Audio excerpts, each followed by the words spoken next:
Je n'avais pas parlé de Texhnolyze dans ma série de vidéos sur l'économie des animés parce qu'elle est un peu plus récente que le moment où j'avais décidé de m'arrêter. Mais cela n'empêche certainement pas cette série d'être un ovni très notable que l'on doit à l'équipe derrière Serial Experiment Lane. Cette série de science-fiction est clairement stylisée, complexe et étrange, mais sur le long terme, après avoir tout vu, elle me semble un peu plus facilement compréhensible, alors que le tout début de la série me fait l'inverse. Après un premier épisode presque muet avec un visuel surréaliste et une intrigue totalement incompréhensible, ça prend quelques épisodes avant qu'on commence à comprendre la série et son univers. Cela devient progressivement de plus en plus facile à suivre, mais cela ne signifie pas que ça perd de son style et de son charme, même si c'est une série qui peut sembler un peu froide et ambiguë.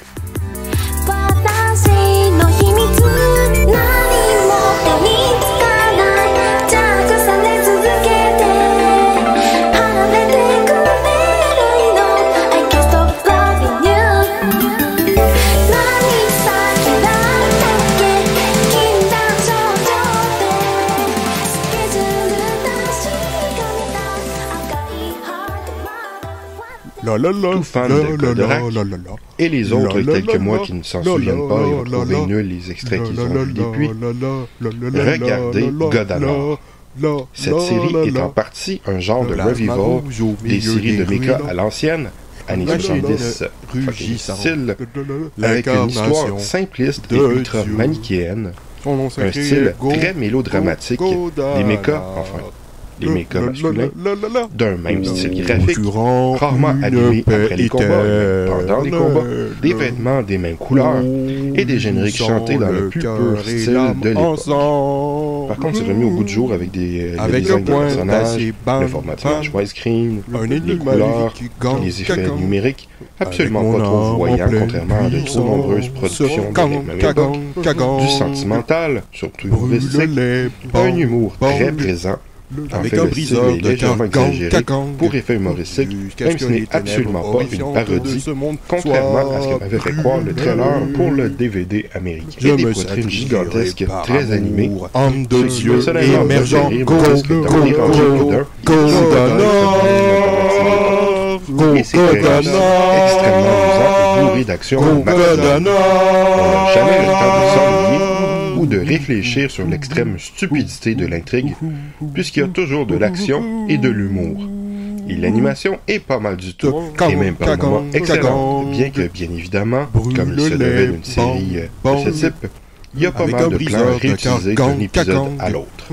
Un excellent amusement. Bon, c'est peut-être un peu moins vrai pour la deuxième saison, qui laisse un peu plus de place au drame et un peu moins l'action avec une histoire qui semble émergente, même si c'est un stupide, ça permet d'attacher un peu plus au personnage et de leur très bien quand même avec une fin qui fait à la série.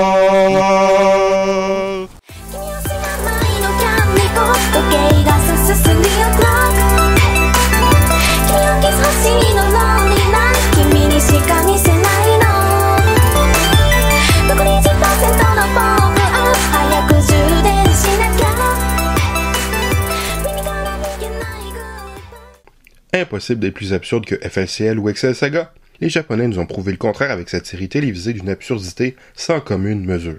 Nous suivons les aventures de Beau Bobo, diminutif d'une suite interminable de Beau, combattant l'Empire Margarita, ceux-ci ayant décidé de raser les cheveux de tous les résidents grâce à ces techniques de combat qui font appel au poil de nez. Comme souvent avec les adaptations de mangas en cours de publication, la série rallonge beaucoup l'intrigue, mais plutôt que de rallonger inutilement les combats et ajouter des histoires additionnelles, on rajoute tout simplement une grosse couche supplémentaire de gags, avec notamment divers running gags, dont le fameux théâtre Beau Bobo. Hélas, je n'ai eu l'occasion de voir que très peu d'épisodes, mais j'ai lu le manga jusqu'à la fin.